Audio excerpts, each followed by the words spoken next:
The American prairie once appeared as desolate as the desert, but over time, rainwater and nutrients gradually penetrated the hard surface of this land. Even the hooves of the mighty buffalo helped create the rich soil that one day became home to the American fauna.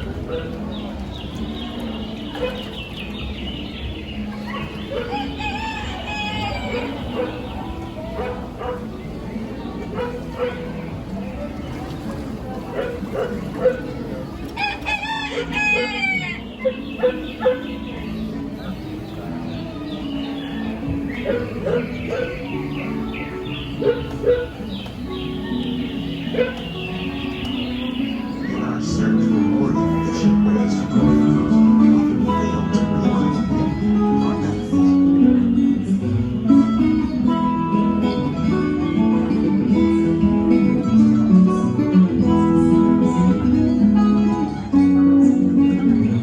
Today, we're learning to live with the land, discovering better ways to grow food that will assure both human and environmental well-being.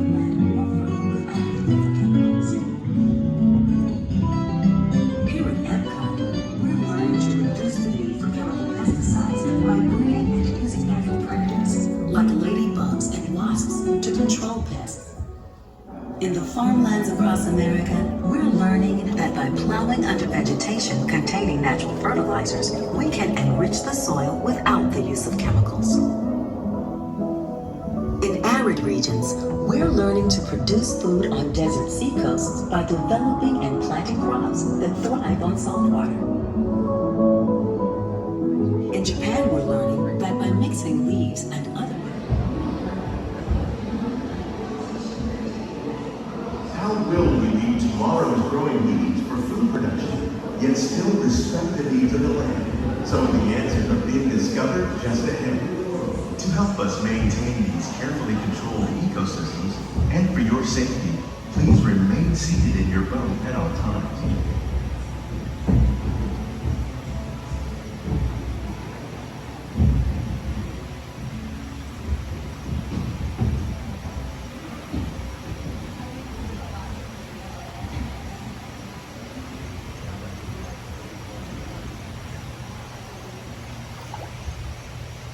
Welcome to our living laboratory, where scientists from Epcot and the U.S. Department of Agriculture are exploring innovative ways to produce bountiful harvests now and into the future.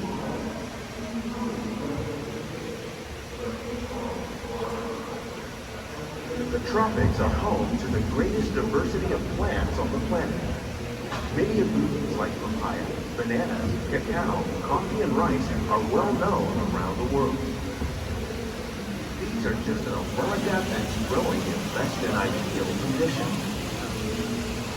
Some, like the water lily, thrive in wet, swampy areas and waterways. All parts of this plant, even the flower petals, are edible. The starchy root of the plant has long been used to make flour for baking.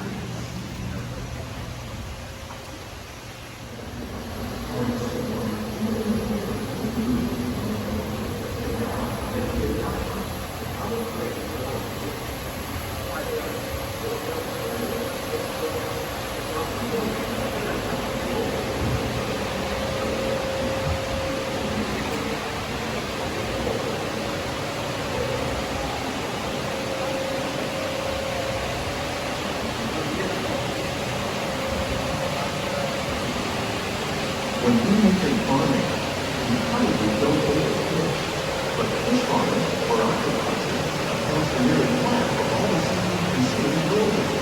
Tilapia, bass, and catfish, like the one you see here, are three of the more popular crops raised by fish farming.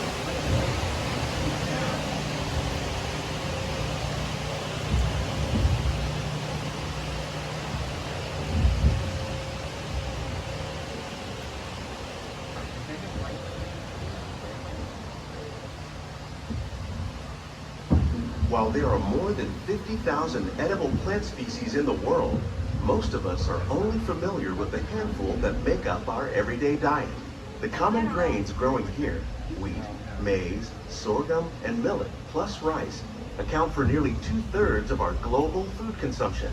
Learning how to increase yields of these staples is an important goal of research around the world.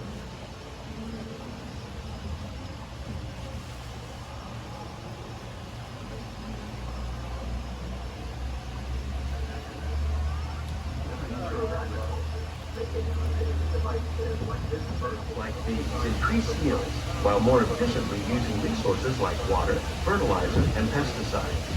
Another innovation at work here is our integrated pest management program.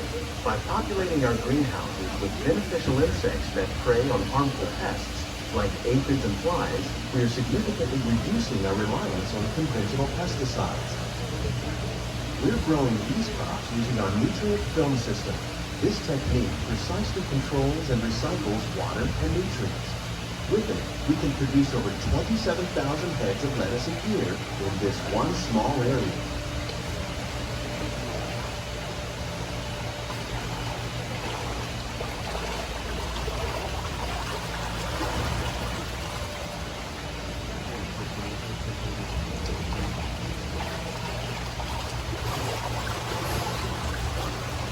Some of our best ideas have been inspired by nature, like these fruit and vegetable trees. By growing these ground plants vertically, we can increase yields and better control diseases. These crops taste as good as they look.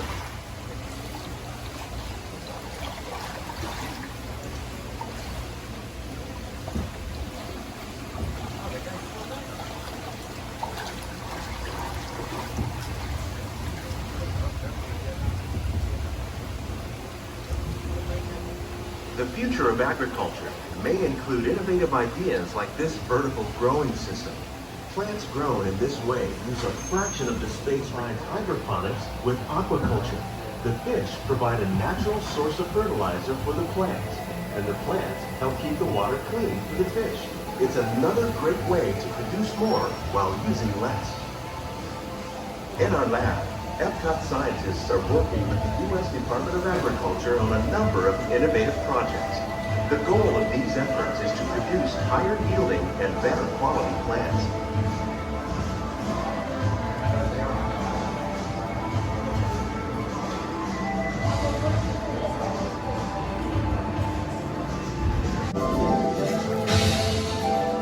On behalf of Walt Disney World, we hope you've enjoyed this unique journey through our living laboratory. Taking a closer look